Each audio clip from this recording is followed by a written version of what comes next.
Teman Indodax, di sini dengan Faisenia yang akan memandu jalannya chit-chat kita hari ini. Gimana kabar kalian? Semoga sehat selalu ya.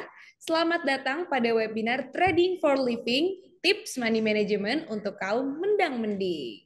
Nah, kalau misalkan ngomong-ngomong tentang kaum mendang-mending tuh biasanya tuh nggak semua sih, tapi biasanya tuh Gen Z gitu ya. Gen Z yang kalau mau beli sesuatu atau kalau mau jalan ke suatu tempat tuh, mendingan kayak gini, mendingan kayak gitu. Nah, makanya biar kita terhindar dari mendang-mending itu, kita harus tahu tips money management yang tepat tuh kayak gimana.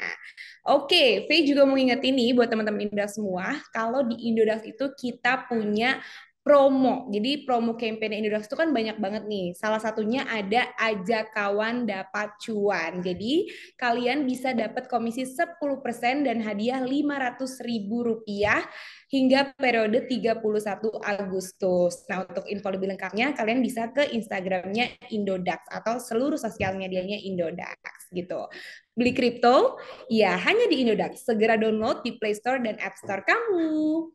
Oke, kembali kepada pokok bahasan kita sore ini soal tips money management. Langsung aja kita sapa dan tanya si paling dan ahlinya kripto.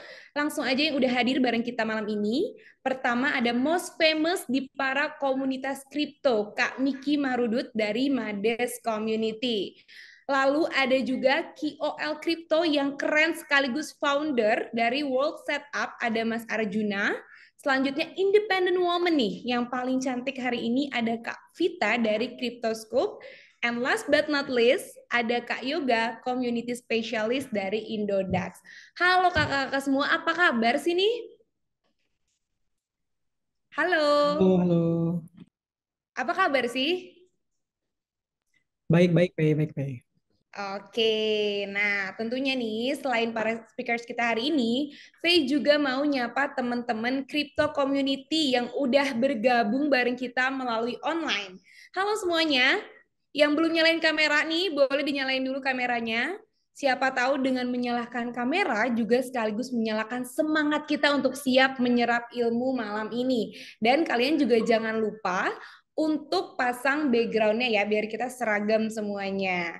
Oke, pada webinar kali ini akan ada 3 sesi nih. Saya akan jelasin dulu. Yang pertama ada sesi perspektif, di mana masing-masing perwakilan akan memberikan perspektifnya mengenai pertanyaan yang akan diajukan oleh moderator. Nanti jadi aku akan pilih tuh siapa kira-kira yang akan jawab duluan. Selanjutnya ada sesi interaktif.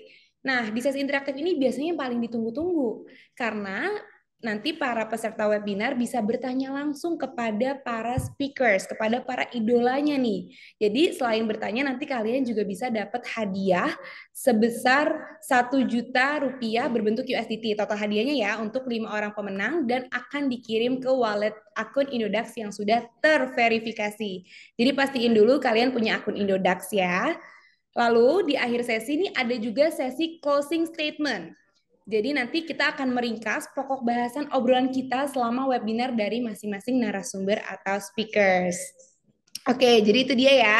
Nah, sebelum masuk ke sesi pertama nih, aku mau bacain dulu do and done-nya dari webinar kita hari ini. Pertama, setiap peserta wajib menuliskan nama underscore asal community. Atau jika kalian belum tergabung ke dalam community manapun, kalian bisa juga nih tulis nama underscore asal kota kalian. Jadi, setiap peserta yang bergabung bersama kita melalui online harus menyalakan kameranya. Tapi sebelum dipersilakan oleh moderator untuk berbicara, seluruh peserta wajib menyalakan fitur mute audio. Nah, nanti pada sesi interaktif, baru tuh peserta yang ingin ikutan giveaway bertanya harus menekan dahulu fitur raise hand. Jangan jawab dulu sebelum dipersilakan oleh moderator. Nanti jadi tim Indodax nih akan pilih kalian. Oke, itu dia do and dance-nya. Sekarang kita masuk ke sesi pertama. Seperti tema kita hari ini, tips money management gitu ya. Aku tuh pengen tahu banget perspektif masing-masing dari para speakers nih yang kompeten di bidang kripto. Sebenarnya apa itu money management dan mengapa penting banget dalam investasi kripto? Aku mau tanya dulu ke Kak Yoga mungkin duluan yang bisa jawab. Apa sih Kak Yoga sebenarnya tips money management itu? Money management ya sangat penting, apalagi sebagai pemula trader yang memang Hmm. nggak tahu cara mengelola aset kripto gitu ya.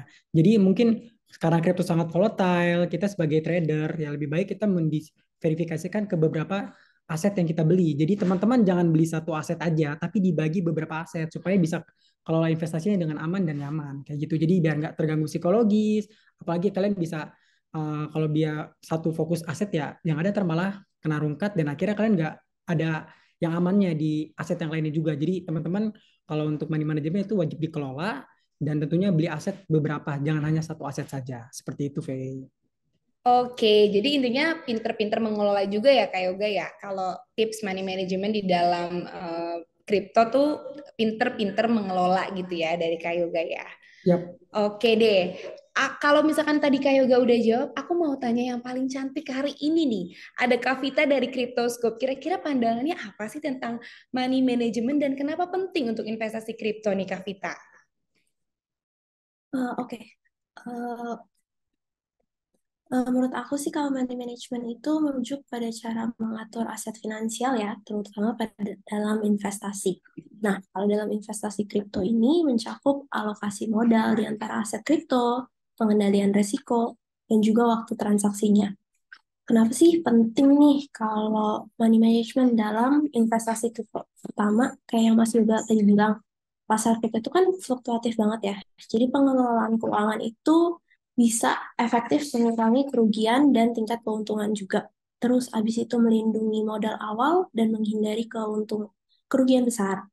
Terus abis itu membantu mengidentifikasi dan memanfaatkan peluang investasi. Money management juga bisa mengurangi stres dengan rencana pengelolaan uang yang solid. Dia juga mengurangi keputusan emosional dengan pendekatan keuangan yang rasional. Jadi intinya dengan good money management itu investor bisa beradaptasi dengan dinamika pasar.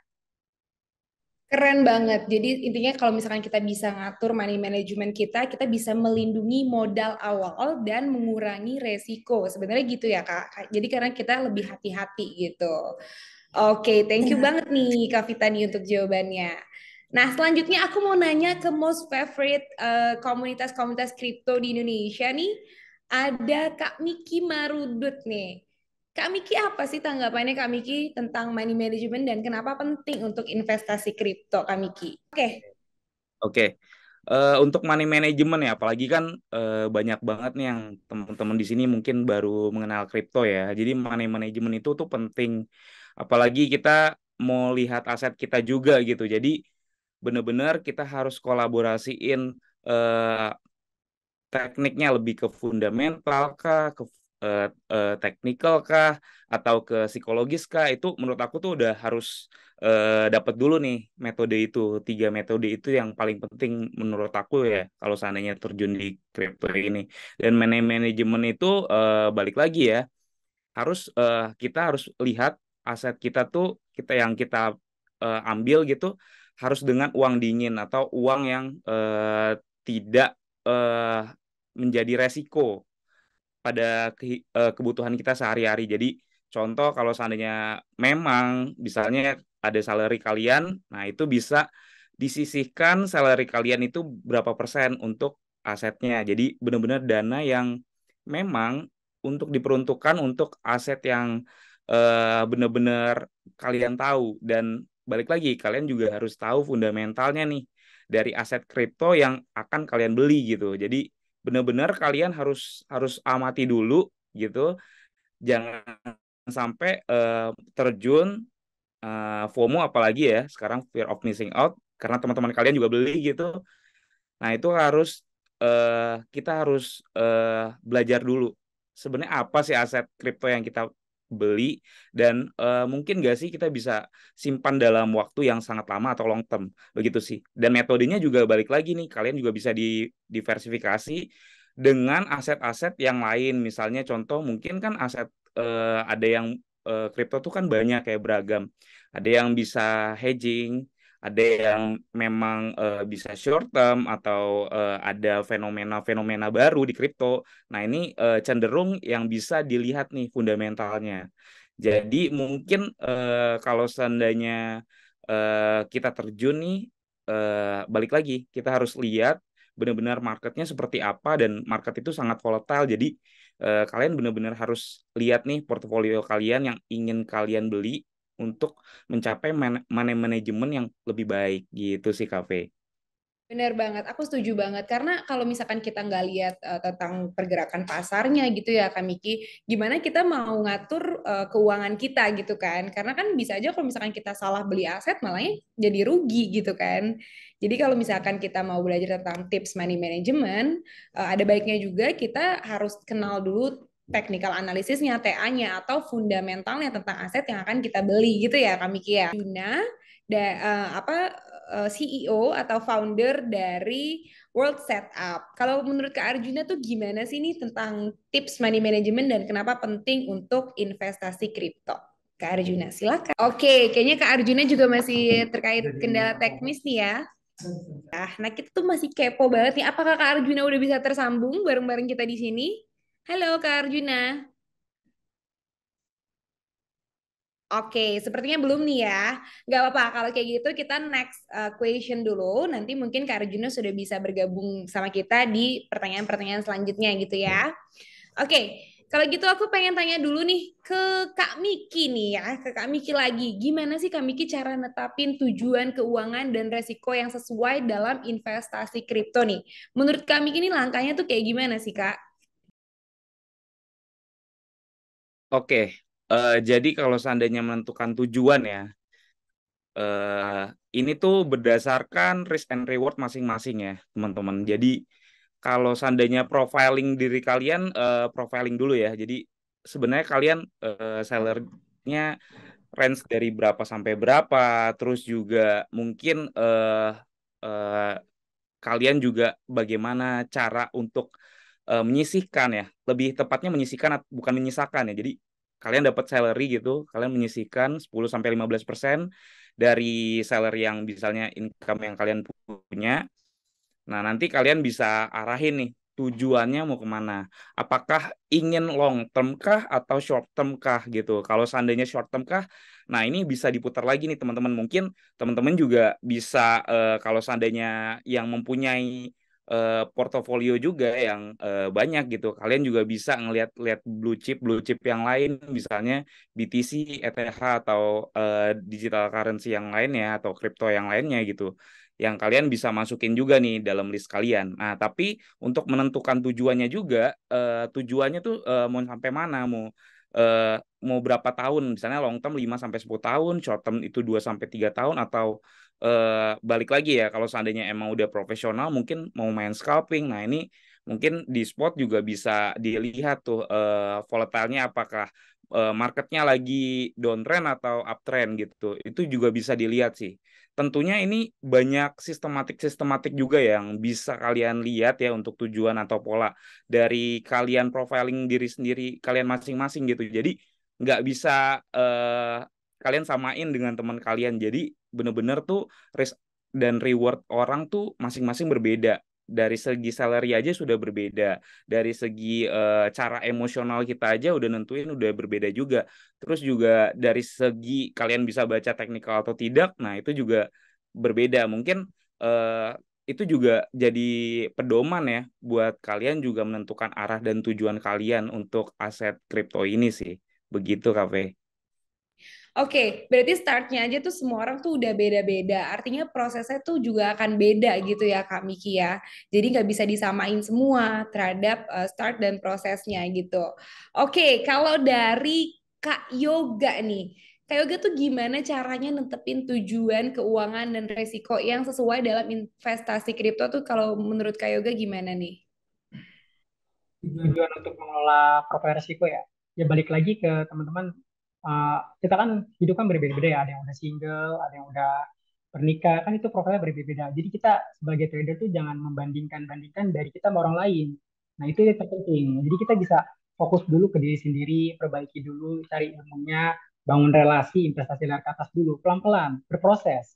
Ya, kalau mau buru-buru mau ngapain, teman-teman. Jadi berproses dulu, tentukan investasi mau main-main apa mau fokus mencapai tujuannya. Contoh mungkin teman-teman tujuan berinvestasi mungkin pengen beli siapin dana pensiun ataupun dini pendidikan anak ataupun beberapa macam tujuan investasi. Jadi kalian harus tahu dulu itu. Jadi jangan terbawa FOMO ikut-ikutan dan akhirnya lupa diri dan tidak sadarkan diri dan akhirnya rungkat gitu ya. Jangan sampai kayak gitu. Jadi yang penting pelan-pelan, santai, sadar diri, fokus dan tetap dijaga untuk berinvestasi itu sesuai dengan profil kalian. Seperti itu, Frey.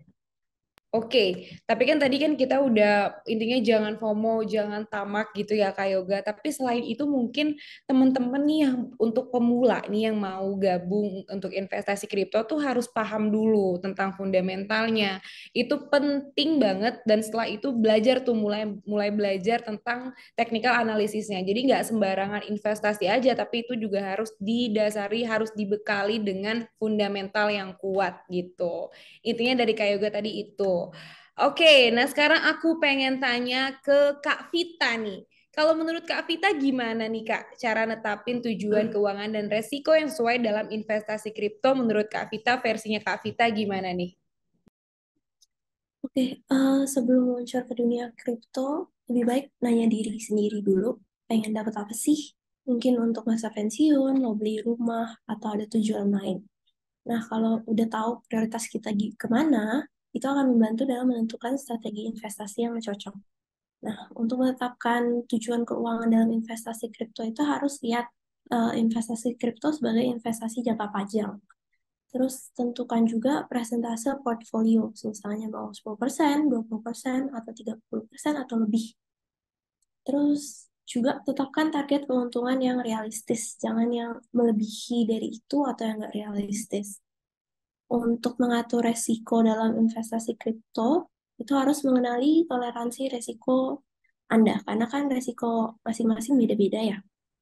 Lalu diversifikasikan investasi Anda, jangan cuman invest di satu kripto aset aja, tapi lebih baik di split ke yang lain-lain. Terus juga keep up to date tentang kripto dan teknologi blockchain-nya, dan juga gunakan uang yang siap hilang. Itu sih kalau dari aku. Oke, wah Kak Vita jawabannya ini dewasa banget nih ya. Bener-bener, jadi yang paling penting itu tanya ke diri kita sendiri dulu. Kayak lagunya Tulus tuh, diri ada judulnya. Tanya ke diri kita sendiri dulu, terus tentuin prioritasnya yang mana. Baru setelah itu proses-prosesnya deh kita ikutin. Gitu ya Kak Vita ya? Iya. Oke. Oke, thank you Kak Vita. Nah, yang dari tadi nih belum kita tanya nih ada Kak Arjuna nih. Kira-kira dari Kak Arjuna nih gimana sih? Gimana caranya netapin tujuan keuangan dan resiko yang sesuai dalam investasi kripto? Nah, kita harus membuat sebuah perencanaan. Nah, untuk memastikan kita buat plan yang matang, dengan membuat perencanaan, kita dapat dengan mudah menentukan market mana yang harus dilakukan terlebih dahulu. Langkah ini dapat dilakukan untuk meningkatkan kualitas perencanaan dan fokus ke market. Kita harus toleransi terhadap risiko. Trading. Nah, trading kripto udah jelas mempunyai risiko kan? Untuk menentukan toleransi terhadap risiko berguna untuk mengetahui berapa persen dari aset kripto yang seseorang trader atau investor siap menurun nilai asetnya. Oke, berarti tentuin resikonya dulu ya Kak Arjuna ya, karena kan resiko dari tiap orang berbeda-beda gitu. Kak Arjuna, punten aku boleh minta tolong? Kak Arjuna backgroundnya boleh dipasang juga, biar kita sama-sama seragam nih. Jadi Indodax webinarnya seragam gitu cantik. Oke, thank you Kak Arjuna atas jawabannya.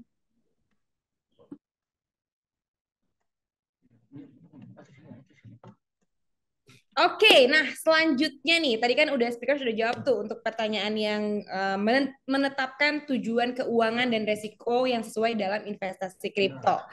Nah, pertanyaan selanjutnya adalah kira-kira apa aja sih strategi money management yang efektif untuk mengurangi resiko investasi kripto nih? Aku mau jawaban dari Kak Arjuna dulu nih. Aku kasih kesempatan untuk jawab lagi. Kira-kira apa sih Kak strategi money managementnya nih yang efektif? Nah, pertama, penting untuk dilakukan analisa performa manajemen. Setidaknya dilakukan analisa seminggu atau sebulan sekali.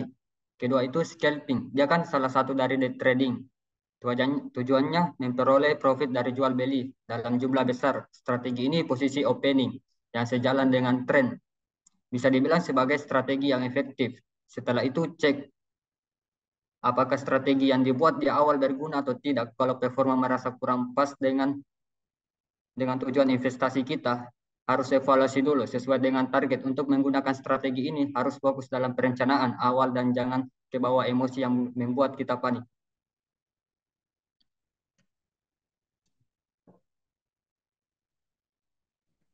Oke, Kak Arjuna, thank you so much nih jawabannya nih. Nah, selanjutnya aku mau tanya ke Kak Vita nih. Kalau Kak Vita nih strategi money management yang efektifnya tuh gimana untuk ngurangin resiko investasi kripto nih, Kak Vita nih? Pertama sih tentukan alokasi aset berdasarkan profil risiko kita masing-masing ya. Bisa dikombinasikan dengan aset stabil dan spekulatif. Ini ada beberapa tips strategi yang bisa dicoba nih. Pertama, bisa gunakan teknik laddering dan DCA.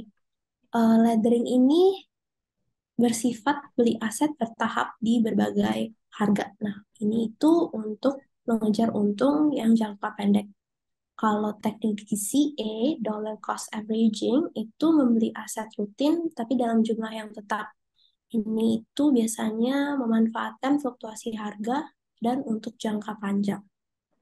Terus harus juga atur batasan kerugian atau stop loss. Jadi tetapkan harga jual untuk mengurangi kerugian ketika pasar sedang tidak mendukung.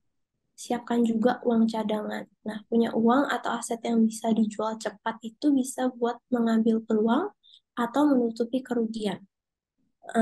Ini biasa nih yang dilakukan newbie adalah investasi dengan uang pinjaman. Nah, ini untuk investasi jangan atau hindari pinjaman. Jangan pakai uang pinjaman buat investasi, kecuali dari dana yang udah ada ya. Jadi poin penting adalah investasi itu butuh strategi dan kewaspadaan.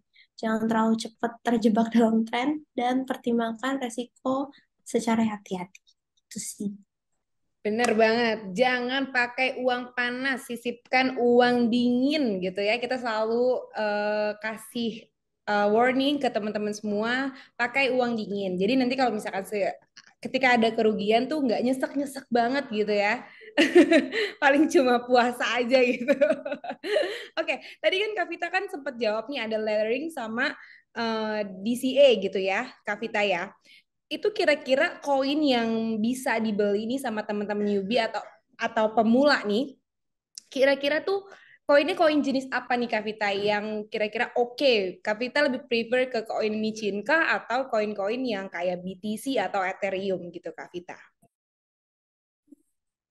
Mungkin kalau dari aku sendiri, untuk newbie, better koin yang stabil dulu sih sebelum ke koin micin. Karena kan kalau koin micin itu banyak juga you have to do your research. Lu harus tahu timnya gimana, fundamental projectnya gimana, dan sebagainya. Tapi kalau yang udah stabil, uh, risknya maybe ada risknya juga, tapi nggak terlalu sebesar koin micin. Jadi kalau menurut aku untuk newbie, it's better untuk invest ke koin yang stabil.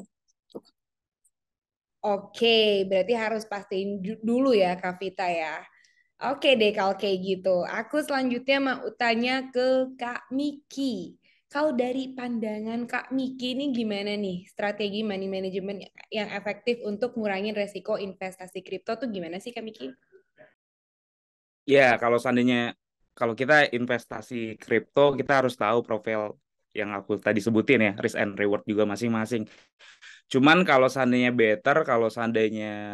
terjun langsung di dalam kripto ini, kita harus tahu nih, maksudnya gimana kita cara untuk mungkin metode apa yang kita paling gampang lakuin, misalnya dollar cost averaging yang tadi Cafe juga sebutin, DCA. Nah, DCA ini tuh penting sih sebenarnya dan strategi yang paling ampuh menurut aku. Nah, ini teman-teman juga di sini mungkin ya, kalau seandainya tingkat leverage-nya juga tinggi gitu, untuk apa namanya, untuk tadi kan mungkin Kak Vita sama Kak Arjuna udah jelasin juga nih yang beberapa yang untuk mungkin orang yang mungkin kayak konservatif lah kita ngomongnya ya. Jadi benar-benar prepare mungkin better BTC atau ETH yang kita bisa back gitu. Nah, mungkin yang lebih agresif karena kadang-kadang kan muda kan butuh adrenalin yang memacu juga nih kadang-kadang kan. Mungkin beli-beli aset-aset lain nih, mungkin kita bisa bisa beli BNB atau apa namanya atau aset yang lain kayak beberapa blue chip yang lain di ekosistem kripto juga. Jadi sebenarnya kalau seandainya kalian bisa juga melihat bahwa BTC kan supply-nya ya kalau kita tahu ya itu kan cuma 21 juta. Nah, mungkin kalau seandainya dari perspektif aku sendiri ya, pasti aku biasanya kalau seandainya ngasih sharing gitu sama teman-teman yang masih baru belajar gitu, biasanya aku kasih tahu tuh BTC ini mother of coin-nya lah gitu. Jadi kita bisa menyisihkan lebih besar akumulasinya ke sana. BTC dulu, baru mungkin Ethereum, baru mungkin 30 dari persentase ya, 30% ke BTC, 20% ke Ethereum. Nah, habis itu portofolio yang lain nih, yang 50% lain itu bisa diversifikasi lagi ke aset-aset yang lain atau aset-aset yang berbeda. Contoh bisa Matic, bisa BNB yang tadi aku bilang, terus ada yang mungkin yang balik lagi ya, yang kalian bisa lihat nih fundamentalnya mereka tuh pingin ke arah mana sih? Ini sejenis governance token atau ini utility token yang bisa future-nya for until 5 years ini bisa bakal kemana sih arahnya? Dan balik lagi, apakah di sana juga ekosistemnya kan ada nih biasanya kita kalau ngelihat BNB gitu kan, nah, mungkin dia juga ada ekosistem nih dApps atau yang lain gitu. Jadi benar-benar ekosistemnya berjalan nih. Jadi utility tokennya juga dipakai. Jadi lebih baik apa namanya uangnya spend ke kripto-kripto aset yang ini yang utility tokennya ada dan benar-benar jelas gitu. Dan ini tuh balik lagi ya, kalau seandainya perspektif aku lebih kalau kripto tuh lebih ke fundamental sih arahnya. Nah, mungkin kalau yang kita bisa presentasiin lah, misalnya mungkin 60 fundamental, 40% technical, habis itu sisanya kita baru ke psikologis kita ya. Soalnya juga penting juga psikologis dalam kita uh, DCA inilah istilahnya dollar cost averaging. Nah ini mungkin kalian juga bisa step by step lah. Jadi kalian gak langsung harus langsam gitu masukin ke aset all in dan balik lagi don't put your egg on one basket. Jadi benar-benar harus didiversifikasi. Soalnya kalau seandainya kalian langsung lamsam aset kalian semua hilang semua di sana. Oke. Begitu, Kafe. Setuju banget Kak Miki. Tadi udah dikasih tahu sama Kak Miki tuh pembagiannya tuh ada berapa persen buat ini, berapa persen buat yang BTC, Ethereum, atau yang Matic atau Litecoin yang lain gitu ya Kak Miki ya. Dan itu juga nggak bisa sembarangan, harus dipastiin juga, nggak bisa langsam gitu, harus dipastiin juga apakah fundamentalnya bagus atau enggak gitu ya Kak Miki ya. Oke, kalau dari Kak Yoga nih gimana nih perspektifnya tentang strategi money management yang efektif untuk mengurangi resiko investasi kripto? Kira-kira apa sih Kak Yoga?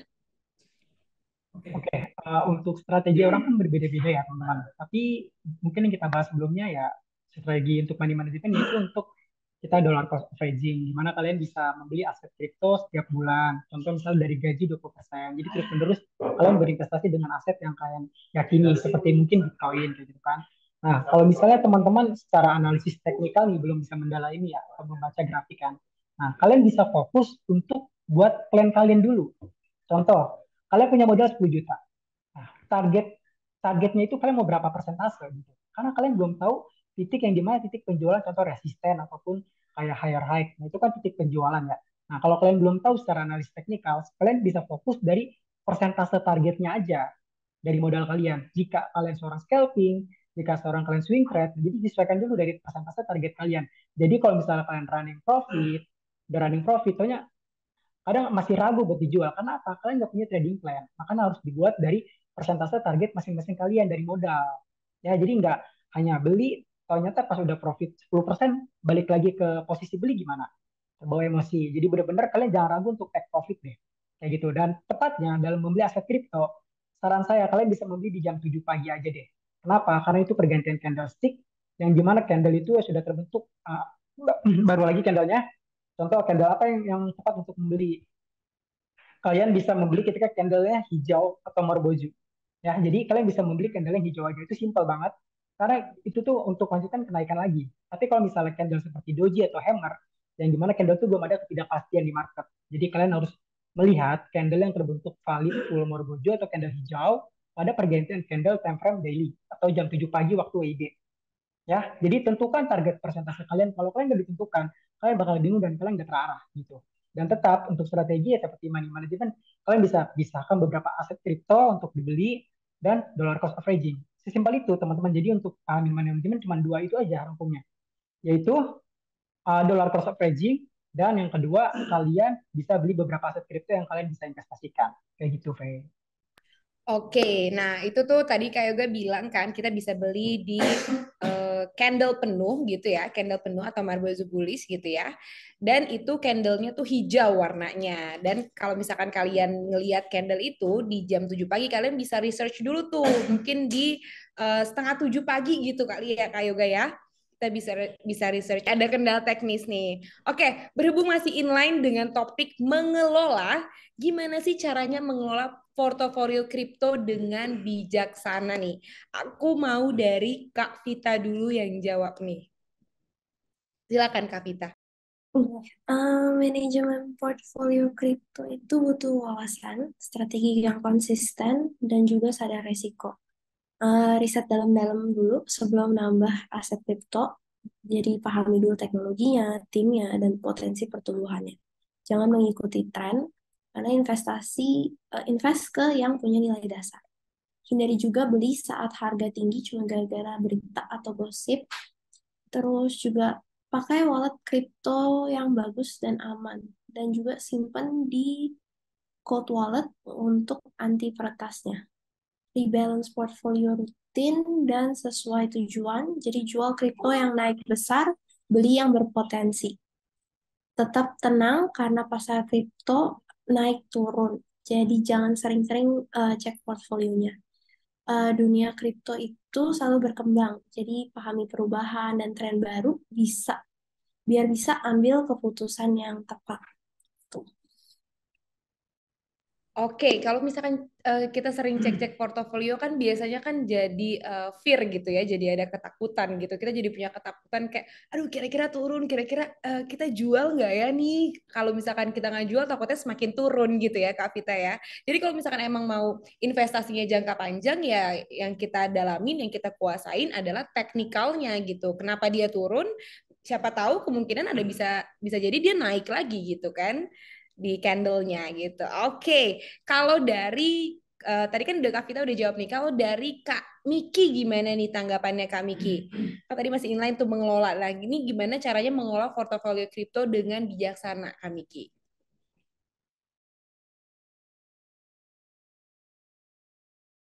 Oke, aku jawab ya. Eh, Untuk kalau seandainya kita itu tuh kan kita perlu strategi ya. Balik lagi kita lihat yang banyak banget pengalaman aku tuh kalau seandainya orang tuh lihat portofolionya mereka, kalau seandainya dari segi fundamentalnya udah kemakan news atau berita yang buruk gitu, biasanya tuh harus ada batas cut loss sih. Jadi kadang-kadang orang benar-benar pegang ya aset kripto yang selain dari BTC atau ETH ya, mungkin itu tuh menjadi profil resiko juga yang biasanya orang tuh pegang erat-erat gitu. Jadi holder sejati tapi fundamental dan utility-nya tuh nggak ada gitu. Jadi benar-benar harus tahu dulu, eh, mengerti juga cara membaca, misalnya nih yang pertama mungkin white paper. Terus project itu mau ngarah kemana sih? Utility token kah atau governance token? Kalau governance token kita bisa lihat lagi DAO-nya seperti apa, dia mau kemana dan arahnya tuh seperti apa. Dia pengen membuat proposal-proposal improvement yang dia pengen gunain di dalam satu project itu, misalnya. Nah itu juga kalau seandainya teman-teman nih yang pertama-tama ya lebih ke fundamental dulu sih lebih bacanya. Jadi mungkin kalian juga bisa baca news-news baru tentang teknologi-teknologi blockchain. Karena balik lagi nih teman-teman, karena kalau seandainya kita bicara kripto, kita berbicara dengan teknologi. Nah, teknologi itu kan selalu menjadi baru dan menjadi terbaru dan balik lagi nggak habis-habisnya terus improvement kan. Jadi, nah ini sekalian juga mengimprove skill kita juga nih dalam menganalisa project-project kripto yang sudah juga berkembang. Jadi mungkin kalian bisa baca ya balik lagi yang tadi aku bilang white paper. Nah, dari white paper itu mungkin kalian juga bisa baca alokasi untuk tokenomics-nya untuk project ini tuh bagaimana. Nah, itu kalian bisa pelajari dengan mudah dan kalian juga bisa bagi atau diversifikasi nih aset-aset kalian yang sudah kalian beli atau spend gitu di kripto.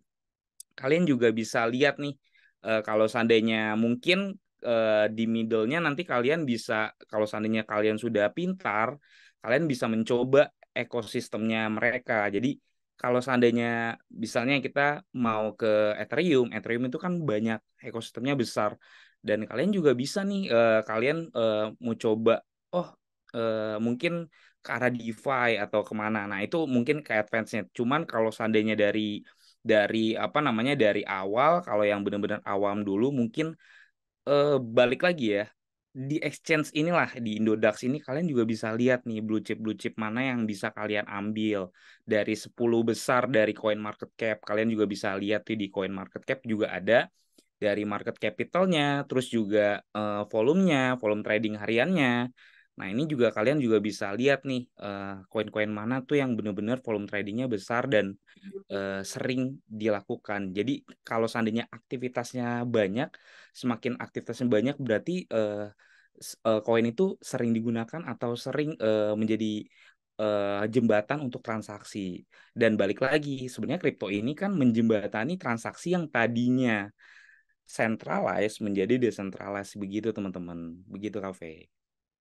Oke, tadi Kak Miki aku rangkum sedikit yang Kak Miki jelasin itu kan teknologi kan masif gitu ya, termasuk ke kripto tuh juga masif juga gitu. Nah, kita tuh harus upgrade skill kita dengan bisa baca white paper tadi ya Kak Miki ya. Karena kan si kripto ini kan jadi bridging gitu buat istilahnya yang tadinya centralized jadi decentralized gitu ya Kak Miki ya. Bener banget Kafe. Hmm. Jadi kalau seandainya kita kan berkutat dengan centralized ya, balik lagi web 1, web 2 kita kan masih centralized. Nah, tapi kalau seandainya kita udah terjun ke web 3 ini, berarti mau nggak mau kita harus upgrade skill kita yang tadi Cafe bilang, bener banget.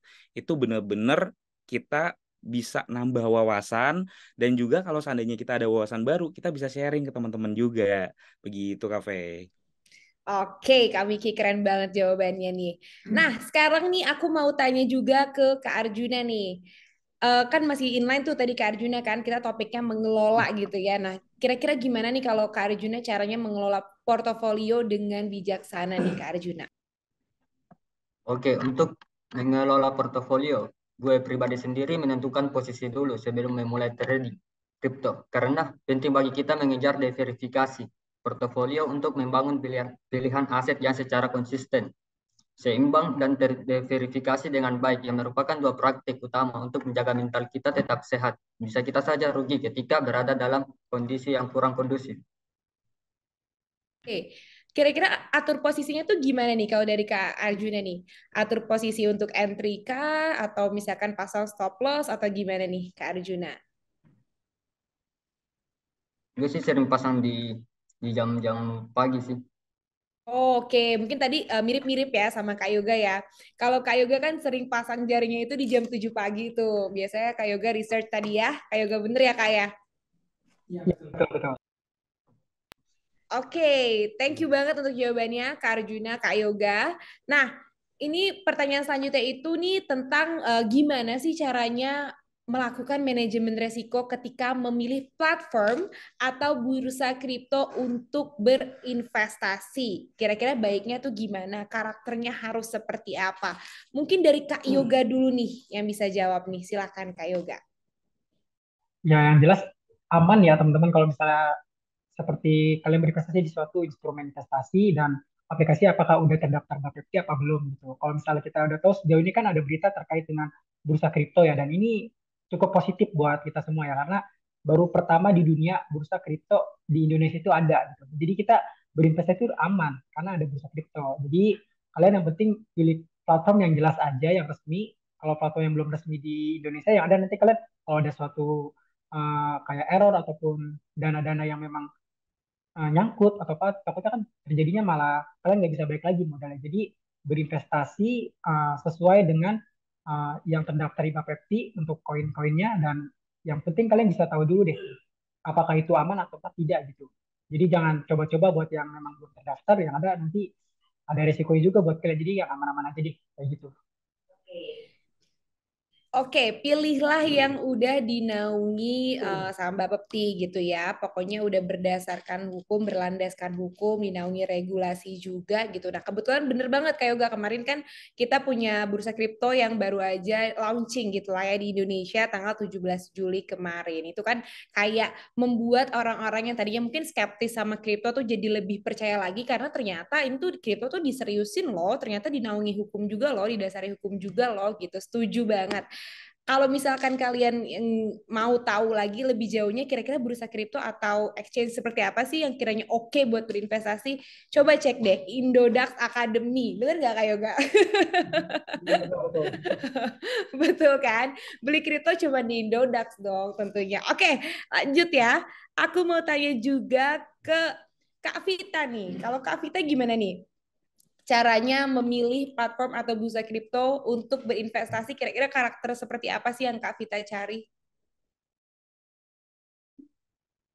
Untuk bursa kripto biasa pilihnya melalui reputasi dan alasan. Jadi cari tahu dulu reputasi bursanya atau platform tersebut, terus juga pilih bursa dengan fitur keamanan yang tinggi. Pilih fitur yang punya kayak ada autentikasi dua faktor, 2FA, enkripsi data, dan cold wallet. Terus yang ketiga, periksa financial reserve di CoinMarketCap. Jadi cari bursa yang udah laporin data financial reserve mereka nih, kayak yang dibilang Indodax. Terus bandingin juga biaya transaksi dan penarikannya. Perhatikan juga kerjasama dengan entitas keuangan terkemuka. Jadi dengan perhatian pada faktor-faktor ini, kita bisa lebih bijak memilih bursa kripto yang aman dan terpercaya. Oke, thank you banget nih Kak Vita nih udah di-mention Indodax-nya nih. Oke, kalau dari Kak Miki gimana nih Kak? Kira-kira melakukan manajemen resiko ketika memilih platform atau bursa kripto untuk berinvestasi, karakternya tuh kayak gimana sih yang Kak Miki cari?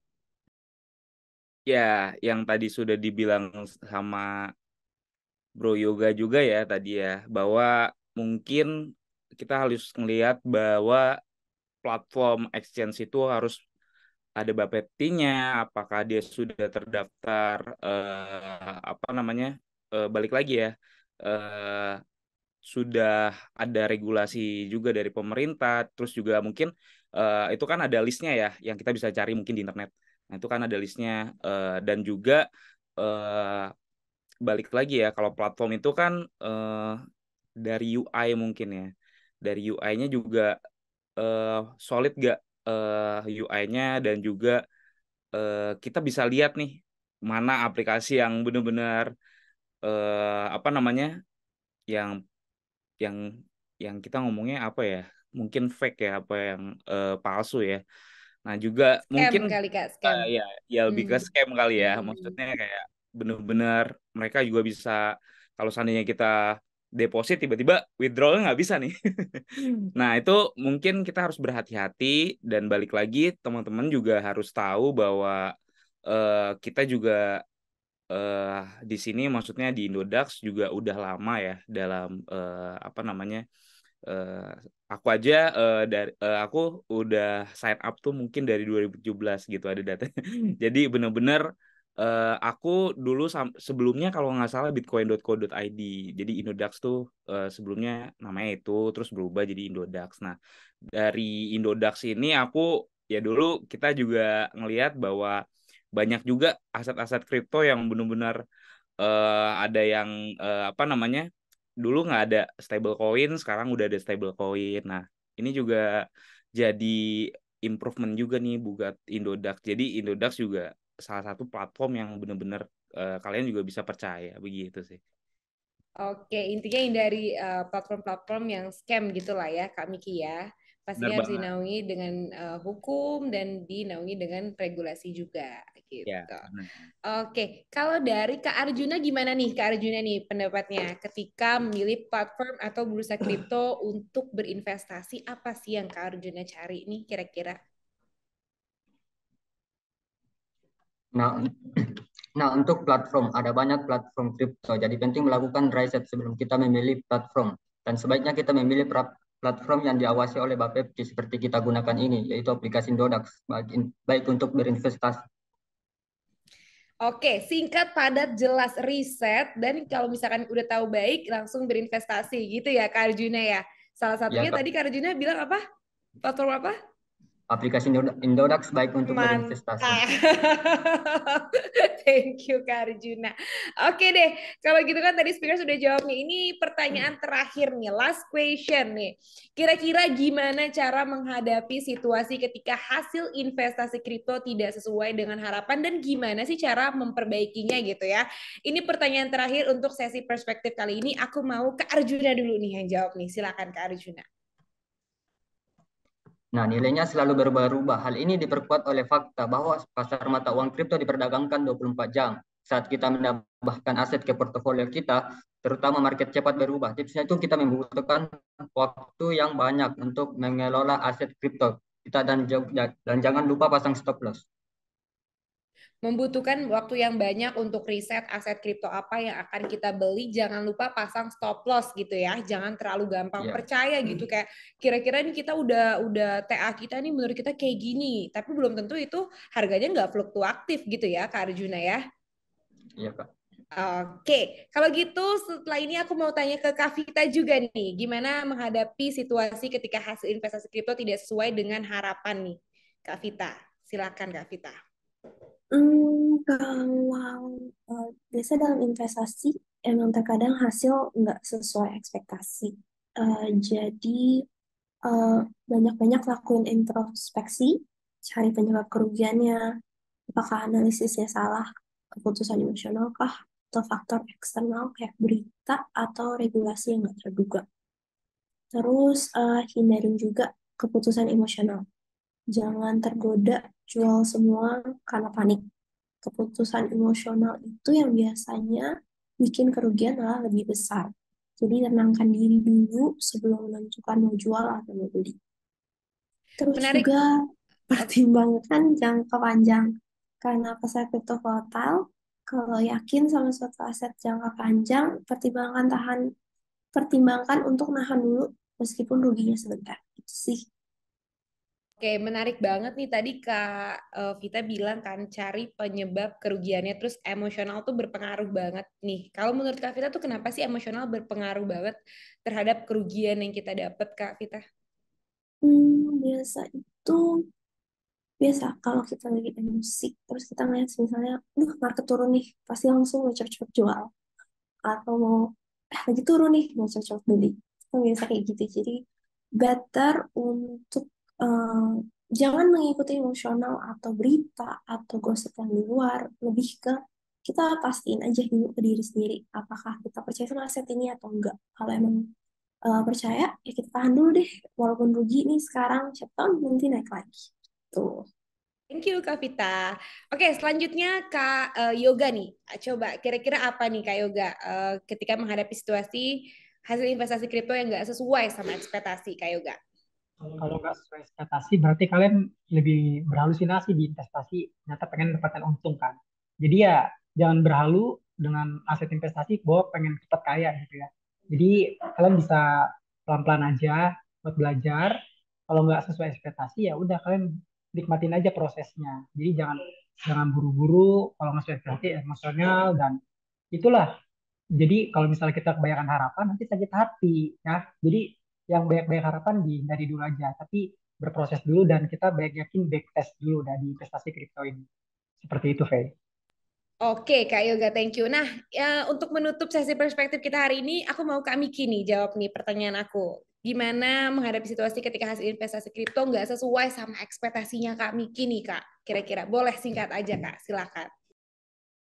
Ya, balik lagi ya, yang ya kita juga tahu lah info-info yang beredar saat ini ya, apalagi mungkin kalian juga teman-teman juga tahu kan bahwa ada kejadian satu Indonesia ini tahu kan bahwa ada aset kripto, ada mahasiswa gitu yang iri, akhirnya emosionalnya begitu bergejolak, akhirnya memutuskan untuk eh iniin temennya gitu. Jadi Iya, adalah kasusnya gitu ya. ada kasusnya ya. Jadi teman-teman juga harus tahu balik lagi ini tuh high risk high return lah. Istilahnya benar-benar kita harus tahu risk rewardnya juga. Jadi mungkin yang harus kita lihat nih di pasar kripto ini eh, do you own research lah. Do Oke. your. Jadi Oke. do you own research. Jadi benar-benar hati-hati dan research dalam-dalam tentang project-project atau kripto-kripto yang kalian masukin gitu. Jangan ikut ikut sana, ikut sini. Nah, itu benar-benar kalian tuh harus pahamin dulu konsepnya seperti apa, use case-nya seperti apa, token ini seperti apa. Jadi balik lagi kalau seandainya kalian rugi itu adalah bagian dari pembelajaran, balik lagi. Karena belajar itu mahal. Jadi menurut aku ya, jadi kalian menggunakan teknologi baru, balik lagi kan gitu kan. Dan orang belum tentu mendapatkan knowledge yang sama dengan kalian.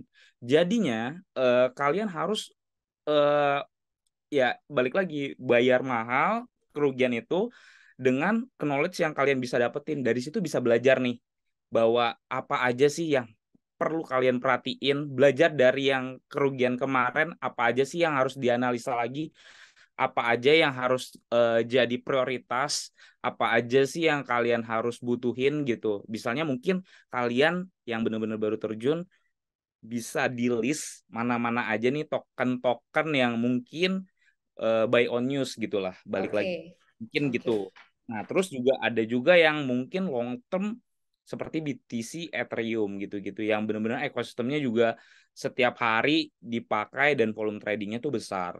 Nah, balik lagi dengan cara itu kalian bisa mengurangi resiko kalian nih, teman-teman. Jadi kalian juga bisa memasukkan list-list ini tuh jadi agenda kalian. Jadi mungkin balik lagi ya, teman-teman di sini juga pasti eh, masuk dengan modal yang sedikit lah. Kita tahu bahwa enggak semua orang bisa mampu atau punya modal yang besar langsung masuk begitu, dan kita juga harus step by step untuk belajar. Jadi menurut aku Oke. balik lagi yang tadi aku bilang kafe bahwa kerugian itu nggak apa-apa, kerugian itu normal dan kita harus bisa belajar dari kerugian tersebut dan menganalisanya kembali dan menjadi kita bisa menerima akan kesalahan kita itu dan sebagai pembelajaran juga yang sangat berharga begitu kafe. Oke, kerugian itu normal tapi jangan terlena gitu ya. Intinya kayak Kak Ya, Miki, kita harus belajar, belajar, belajar karena belajar itu mahal tadi quotes-nya Kak Miki. Aku quote mahal unquote banget, gitu. mahal Oke, banget belajar itu. oke. Jawaban Kak Miki nih sekaligus nutup sesi perspektif nih dan kita mulai masuk ke sesi interaktif. Oke deh, teman-teman Indodax siap-siap nih. Kita mau masuk ke sesi interaktif.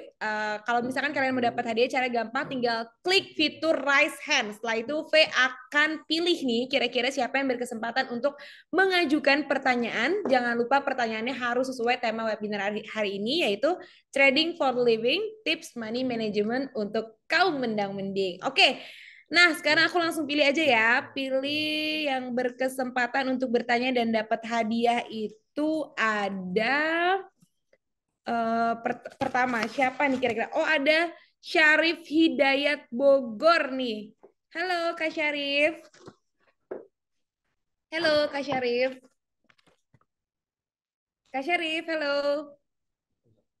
Yuk kalau misalkan Kak Syarifnya ada, boleh langsung aja. On cam jangan lupa, terus pakai background. Oke. Halo Kak Syarif. Halo. Halo. Oke. Ada suara saya? Kedengeran. Hai. Oke, Kak Syarif kira-kira mau nanya ke siapa? Halo. Boleh pertanyaannya singkat aja. Terus nanti akan dijawab oleh speaker kita. Silakan mau nanya ke siapa, terus pertanyaannya apa? Silakan Kak Syarif. Saya mau nanya ke kak yang cewek tadi, siapa namanya? Lupa ya. Kak Vita, silakan Oh ya Kak. Kak Vita. Saya mau nanya ke Kak Vita ya. Saya langsung bertanya ini ya. Ya, langsung aja Kak Syarif, boleh singkat saja. Bagaimana sistem trading kita yang benar untuk pemula ya dalam dunia trading ini dari segi manajemen agar terhindar dari kerugian suatu waktu. Dan saya mau nanya juga, kan kan ada Boleh, itu to- kan ada eh, itu token-token kan ya. ada itu token-token yang kayak gimana ya, kayak Rupul atau Rugi itulah, kayak Hmm, kayak Luna sama FTT kemarin hmm, tuh. Saya hmm. takutnya kayak kena token gituan lah saya beli itu. Nah, Oke. bagaimana cara saya mengatasinya tuh agar tidak rugi, dan bagaimana tahu agar token ini aman lah gitu. Karena saya takutnya gitu, Rupul atau gimana tokennya itu. Oke, intinya menghindari resiko gitulah ya, Ya. Kak Syarif ya. Oke, boleh Ah, langsung dijawab oleh Kak Vita. Silakan Kak Vita, boleh jawabannya. Oke. Tadi nanya soal gimana biar nggak risiko. Sebenarnya sih kalau investasi di kripto itu pasti ada risikonya masing-masing. Cuman balik lagi, apapun itu sebelum berinvestasi harus banget do your own research. Itu udah paling penting, udah eh, pokoknya itu udah harus banget. Terus abis itu juga eh, cek white papernya, coba dibaca. Utility tokennya apa, terus abis itu nanti pertumbuhannya mau kemana proyeknya.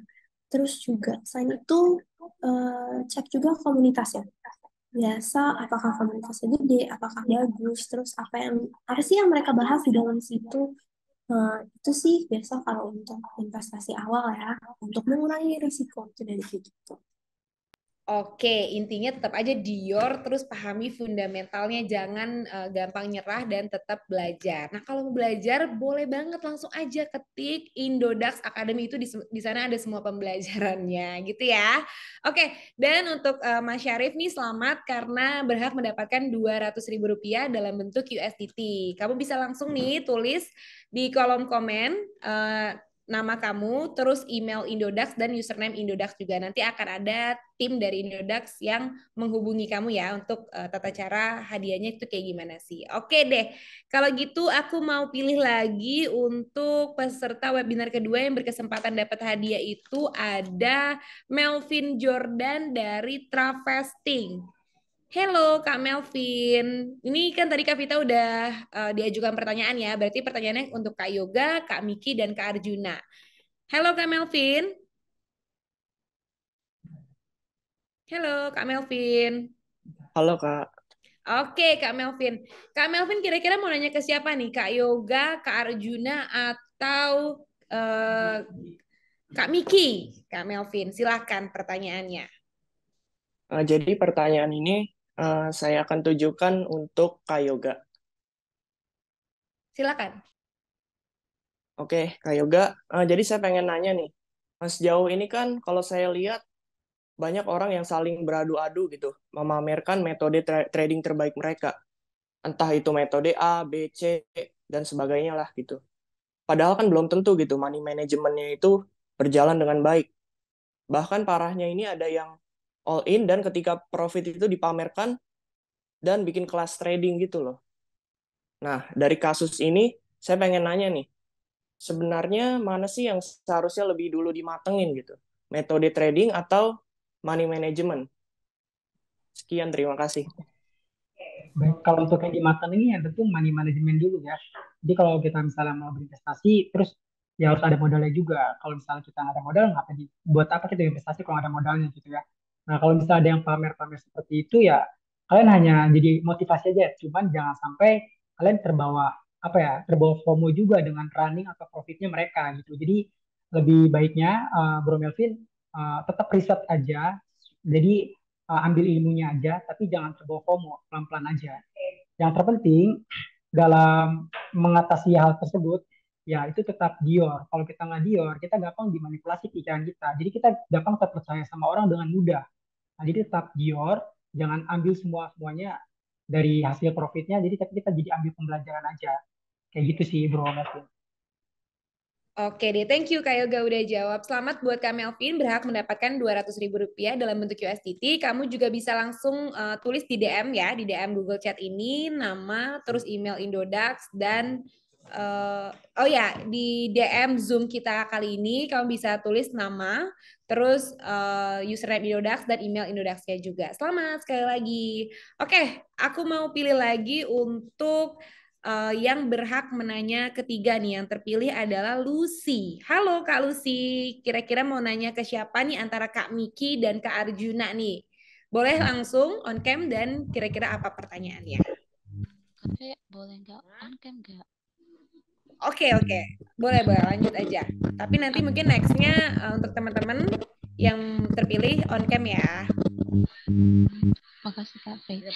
Mungkin aku mau ke Kak Yoga ya. Ya, ke Kak Yoga, ini boleh ke Kak Miki atau Kak Arjuna dulu. Kak Lucy, silakan. Kak Miki. Oke, silakan. Ini tuh aku menanyakan, ini kan aku pemula ya, maksudnya tuh masih awal di kripto. Aku mau nanya dong, kan ini aku start dengan modal dikit.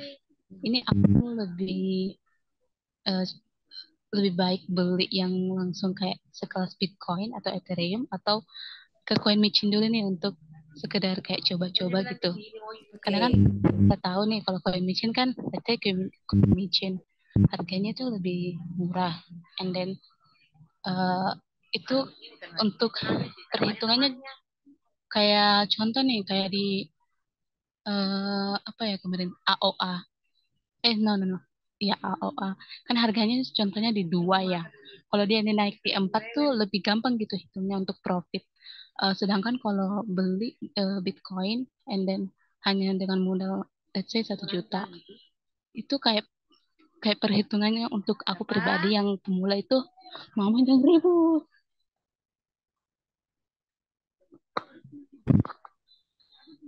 Halo sih? Kalau ke Bitcoin kan kayak cuma dapat berapa persen gitu, jadi susah banget gitu mau ngitungnya ini udah dapat berapa ya, ini tuh gini-gini. Jadi gitu aja sih Kak Faye. Oke. Untuk Kak Miki, boleh langsung dijawab. Silakan Kak Miki. Ya, kalau seandainya aku pribadi tadi kita udah ngobrol panjang lebar ya untuk masalah ini sih sebenarnya untuk diskusi. Terus juga balik lagi ya. Tadi kan kita bilang bahwa kalau seandainya pemula, aku sih saranin selalu benar-benar asetnya tuh masuk ke blue chip ya. Jadi kalian balik lagi emang mungkin profil resikonya juga lebih rendah daripada aset-aset yang lain, dan kalian sebenarnya bisa juga belajar kalau seandainya kalian sudah bisa nih mendapatkan profit. Kalau seandainya kalian main di spot ya, di Indodax kan ada tuh kan, jadi biasanya koin yang paling atas tuh listnya pasti BTC dan ETH. Karena apa? BTC dan ETH ini sebenarnya sebelum ada stable coin, pairnya itu pakai BTC sama ETH loh sebenarnya teman-teman. Jadi sebenarnya benar-benar BTC dan ETH ini koin yang sangat benar-benar ada utility-nya gitu. Jadi benar-benar volume tradingnya tuh besar. Dan juga kalian seandainya kalau masuk mungkin sekarang juga ada aja loh orang yang dollar cost averaging sehari 15.000. Istilahnya waktu itu dibilang ini tuh uang rokok lah. Dia bilang katanya ya udah gue nyicil aja 15.000, dan sometimes kalian udah 2 sampai 3 tahun itu nyicil kalian kan sebenarnya itu benar-benar kecil sekali ya. Mungkin 15.000 itu kecil sekali, tapi kalau seandainya kalian dollar cost averaging dalam 2 sampai 3 tahun itu lumayan loh. Maksudnya perbandingan profitnya tuh dibandingkan kalian benar-benar beli rokok gitu tiap hari ya. Lucunya gitu sih, jokesnya gitu. Kalau kalian 15.000 buat ngebakar duit di rokok, nah ini 15.000 bisa buat maksudnya dollar cost averaging. Tapi mungkin kan kalau seandainya di exchanger tuh ada minimalnya ya, mungkin di Indodax ada minimalnya, mungkin nggak 15.000 kalian bisa masukin. Nah mungkin tadi juga Kalusi bilang bahwa ada 1 juta misalnya uangnya. Nah kalau seandainya 1 juta uangnya ya udah mungkin itu adalah uang dingin. Aku pastiin harusnya itu uang dingin ya Kalusi ya. Jadi kalau seandainya uang dingin, Kalusi udah sisihkan aset itu emang benar-benar buat berinvestasi. Dan balik lagi, kalau seandainya aku selalu nyarannya ke BTC dan ETH. Itu sih. Tapi kalau seandainya kalian Kalusi eh, benar-benar bisa nih untuk misalnya 2 sampai 3 tahun udah belajar nih. Mungkin sedikit-sedikit ya, mungkin ke koin-koin lain yang masih blue chip tapi resikonya tergolong agak lebih risky ya. Kita lebih ngomongnya lebih agresif lah kita ngomongnya. Nah, mungkin bisa dicoba sedikit-sedikit. Jangan langsung langsam atau aset kalian dimasukin all in ke dalam satu aset yang benar-benar profil resikonya tuh tinggi sekali. Nah, itu aja sih, Cafe. Oke, thank you banget nih Kak Miki nih. Anyway, di Indodax tuh sekarang minimalnya bisa 10.000 Kak Miki. Oh iya, emang. Aku nggak Jadi tahu. semini mungkin tuh bisa 10.000. Jadi Oke, jangan berarti takut. pas ya. Pas Bener-bener banget. bisa ya, 15.000 lah Bener kita. banget. Oke, nah by the way thank you banget nih buat Kak Lucy yang udah nanya juga. Selamat berhak mendapatkan 200.000 rupiah berbentuk USDT. Kamu bisa langsung tulis di DM kita, di DM Zoom kita, nama, email Indodax, dan username Indodax. Oke, aku mau pilih juga untuk penanya keempat nih. Ada Abi Rezanto. Halo, Mas Abi Rezanto. Kira-kira mau nanya ke, Mas Arjuna dulu ya nih. Ini pertanyaannya untuk Mas Arjuna. Silakan Mas Abi pertanyaan untuk Mas Arjunanya. Silakan langsung. Baik, terima kasih Kak Fei atas kesempatannya. Mungkin saya pengen tanya ini, tadi kan kita ngomongin portfolio management juga ya untuk di sini. Eh, Tadi kan kalau Mas Miki mungkin udah kasih persentase portfolio dari Mas Miki ya. Saya mungkin untuk Mas Arjuna saya pengen tahu sih portfolio antara shitcoin terus koin itu berapa persen? Karena sebagai pemula mungkin kita agak tadi kan kalau ada yang bilang disesuaikan sama risk appetite masing-masing sebenarnya dan risk reward yang kita bisa tanggung ya. Cuman kalau sebagai pemula tadi kan Mbak Lucy tuh tadi pengen cuan juga di situ kan. Kalau kita pengen cuan dengan modal dikit mungkin kan agak nggak berasa tuh. Kalau kita mainnya di koin-koin yang udah mature kayak BTC, Ethereum. Nah saya pengen tahu sih persentase portfolionya Kak Arjuna itu untuk koin, terus untuk shitcoin itu berapa persen, dan untuk meminimalisir eh, risiko beli shitcoin itu mitigasinya apa? Apakah lihat background timnya atau vesting period dari Oke. koin bikin atau dilihat dari volume transaksinya? Itu yang jadi pertimbangan dalam pembelian shitcoin itu seperti apa kayak gitu. Oke, langsung boleh dijawab oleh Mas Arjunya, silakan. Seperti kita mengatur psikologi, lebih keyakinan aja saat mengalami loss, nggak terlalu panik. Nah, kita di trading plan, jadi di trading plan itu kita udah ngatur di dalam manajemen. Mau take profit berapa persen, stop loss atau cut loss berapa persen. Nah, aku sendiri punya beberapa algoritma yang berbeda-beda. Nah, ada take profitnya berdasarkan teknikal. Jadi manajemen ditaruhnya di trading plan yang aku udah bikin. Oke deh, thank you Kak Arjuna. Udah itu aja jawabannya, mau ditambahin lagi? Itu aja ya. Oke. Nah, selamat buat Kak Abi. Karena berhak mendapatkan 200.000 rupiah berbentuk USDT, kamu juga bisa langsung tulis nama. Dan nanti di DM kita, di DM Zoom kita bisa tulis nama, terus email Indodax, dan username Indodax. Oke, ini penanya terakhir nih. Yang berkesempatan dapat hadiah itu ada Merdeka Abadi. Halo. Halo Kak. Silakan, ini boleh bebas nanyanya ke siapa nih? Boleh ke Kak Yoga, boleh ke Kak Miki, boleh ke Kak Arjuna, boleh ke Kak Vita. Silakan. Langsung singkat aja pertanyaannya. Ya, saya mau tanya gini, Mbak. Untuk mengelola uang atau manajemen money, ketika misalkan punya modal sedikit, itu langsung kita belikan semua koin atau hanya sebagian saja. Misalkan punya 10 juta. Itu 10 juta itu langsung kita tradingkan untuk beli koin-koin atau hanya kita tradingkan yang 50%-nya, sedangkan yang 50%-nya biar dalam IDR saja gitu. Itu pertanyaan yang pertama. Terus pertanyaan yang kedua, bagaimana cara untuk menentukan apa tadi kripto-kripto micin tadi? Kan ternyata kan banyak apa kripto micin itu cara mendeteknya itu bagaimana gitu. Itu. Terus Oke.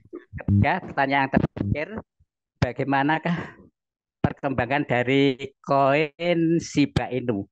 Mungkin perkembangannya masa depannya koin Shiba Inu itu bagaimana? Mungkin bisa diberi analisanya. Terima kasih. Oke, berarti aku mau lempar ke speakers masing-masing ya. Mungkin untuk pertanyaan pertama bisa Kak Yoga yang jawab, selanjutnya Kak Vita, terus kemudian Kak Miki sama Kak Arjuna. Oke, Kak Yoga boleh jawab pertanyaan yang pertama. Silakan Kak. Oke, kalau untuk modal yang tadi asumsi 10 juta, ya betternya mungkin Bapak bisa sisihkan dulu buat belajar dulu di buku ya Pak ya. Jadi nggak hanya Bapak berinvestasi dengan modal 10 juta dan berharap untuk untung gitu. Karena pasti ada resikonya. Jadi Bapak sambil pelan-pelan belajar dulu nih dari buku-buku seperti trading, analisa teknikal, atau Bapak bisa baca-baca artikel Indodax ya Pak ya. Nanti Bapak tinggal lihat di Google, artikel Indodax itu baik banget tuh. Materi-materi yang Bapak bisa pelajari ya Pak ya. Dan untuk dibagi berapa persentase dari 10 juta, baiknya Bapak bisa sisihkan dari 5 aset koinnya aja. Jadi yang satu 20%, 20%, 20%, jadi dibagi rata. Jadi jangan fokus ke satu aset koinnya aja ya Pak ya. Itu lebih better, kayak gitu sih Pak. Oke, thank you Kak Yoga. Mungkin untuk mendetek koin micin boleh Kak Miki yang jawab nih Kak. Gimana sih Kak Miki caranya mendetek koin micin?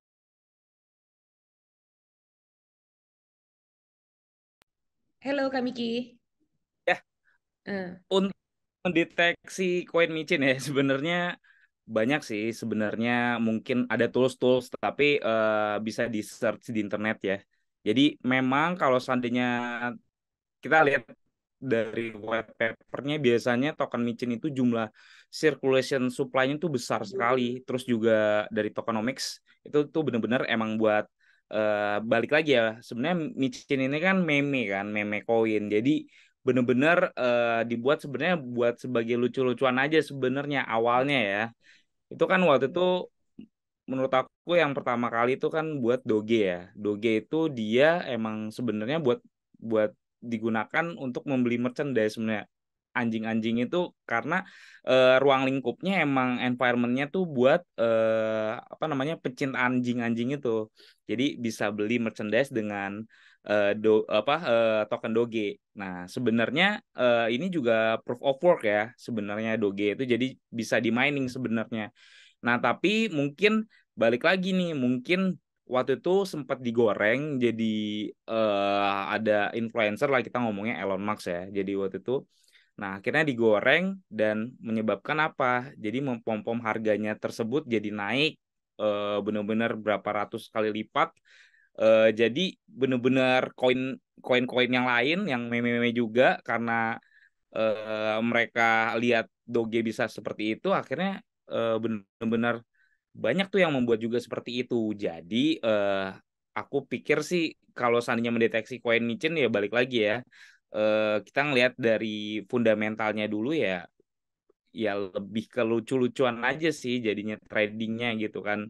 Cuman balik lagi kalau aku sih nggak begitu menyarankan koin micin itu untuk pemula karena banyak banget resiko yang terjadi. Contoh, waktu kalau seandainya di ekosistem lain kita lihat mungkin ada rug pull, terus juga ada honeypot, dan juga banyak juga yang terjadi interaksi smart contract. Website-website yang digunakan itu kebanyakan phishing. Jadi bisa diklaim tiba-tiba phishing, akhirnya wallet kita yang kena. Jadi balik lagi, keputusan juga ada di tangan kalian, jadi kalian juga harus bisa menganalisis masing-masing risk dan reward masing-masing dari kalian. Jadi tadi juga Pak Bapak juga menanyakan bahwa ini mendeteksinya gimana, balik lagi itu harus dibelajar dulu deh, belajar analisa dulu Bener. tentang semua. Jadi jangan langsung masuk dan kita nggak tahu-tahu apa, tiba-tiba Oke. uang hilang gitu sih. Oke deh, thank you so much Kak Miki untuk jawabannya. Dan untuk tadi Pak Merdeka Abadi, selamat karena berhak mendapatkan Rp200.000 berbentuk USDT. Kamu bisa langsung tulis di DM Zoom kita, nama, username Indodax, dan email Indodax kamu, gitu ya. Nah, untuk pertanyaan-pertanyaan nih yang belum terjawab atau yang masih mau nanya-nanya, nanti bisa ikutan tuh trading class atau webinar kita di episode selanjutnya gitu. Oke. Nah, sekarang tadi kan sesi interaktif nih udah kelar nih. Sekarang kita masuk ke sesi terakhir nih. Bener-bener terakhir nih. Jadi kita mau masuk ke sesi closing statement. Kita mau dengar kesimpulan obrolan kita hari ini tentang tips money management untuk kaum mendang-mending dari speaker kita hari ini. Silakan yang pertama boleh singkat aja, 1 kalimat aja dari Kak Yoga dulu nih tentang closing statement untuk pembahasan hari ini. Silakan Kak Yoga, 1 kalimat aja. Oke, yang terpenting kalian menggunakan uang dulu, jangan maksain buat uang kebutuhan. Itu yang terpenting. Jadi kalian harus benar-benar pakai uang yang memang siap rugi gitu ya. Dan berinvestasi sesuai dengan profil risiko. Dan teman-teman berinvestasi dengan aman seperti siklus Bitcoin kan, helping. Nah kalian lebih better berinvestasi saat helping akan terjadi. Kalau sesudah helping kalian tahu lebih baik scalping aja untuk berinvestasinya. Kalau helping itu sudah selesai. Kayak gitu, Fer. Oke, thank you Kak Yoga. Kalau dari Kak Vita nih, kira-kira 1 kalimat closing statement-nya apa nih Kak Vita? Silakan. Closing statement dari aku sih lebih ke uh, selalu do your own research pertama, terus abis itu juga harus membagi selalu pelajari portfolio masing-masing, jangan ngikutin orang karena semua ini kan beda-beda. Terus juga ikut juga event-event komunitas kalau mau baru pemula nih, mau bingung mau ikut yang mana, please join event, please join komunitas. Gitu sih dari aku. Oke, thank you Kak Vita. Dior, dan sering-sering ikut event community gitu ya. Event-eventnya dari komunitas gitu. Oke, selanjutnya aku mau tanya closing statement dari Kak Miki nih. Kira-kira boleh nggak Kak Miki kasih closing statement 1 kalimat aja gitu. Silakan Kak Miki. Mungkin lebih ke ini ya teman-teman ya. Crypto is the dark forest. Jadi kita benar-benar nggak bisa lihat ini tuh benar-benar hutan yang sangat liar. Jadi balik lagi kita sebelum terjun kita harus membaca dulu nih. Kita kayak kalau ke hutan kita harus bawa kompas, harus bawa map, harus ada peralatan-peralatan yang harus kita punya.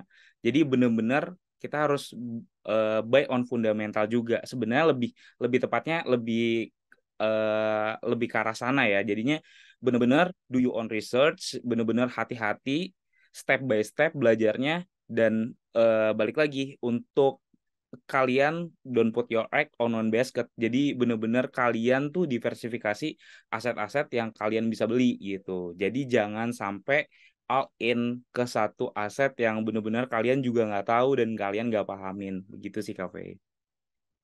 Oke, thank you Kak Miki. Kalau dari Kak Arjuna gimana nih Kak Arjuna nih? Silakan boleh singkat saja closing statement. Nah, kita buat rencana yang pasti untuk mewujudkan keinginan kita dan segera mulai apakah kita siap atau tidak untuk terjun ke dunia investasi. Oke, singkat, padat, jelas. Thank you so much Kak Arjuna. Oke, ngobrolin soal tips manajemen nih intinya kuncinya tuh ada di mindset keuangan, waktu, dan tekad yang ulet untuk terus belajar dan memantau naik turunnya harga kripto gitu ya. Nah, oke, untuk teman-teman semua peserta webinar, kita juga mau infoin bahwa setiap bulannya akan selalu ada webinar Indodax Academy bagi pemula maupun trader supaya aman dalam berinvestasi di dunia kripto. Maka dari itu pantengin terus akun media sosial Indodax di semua kanal.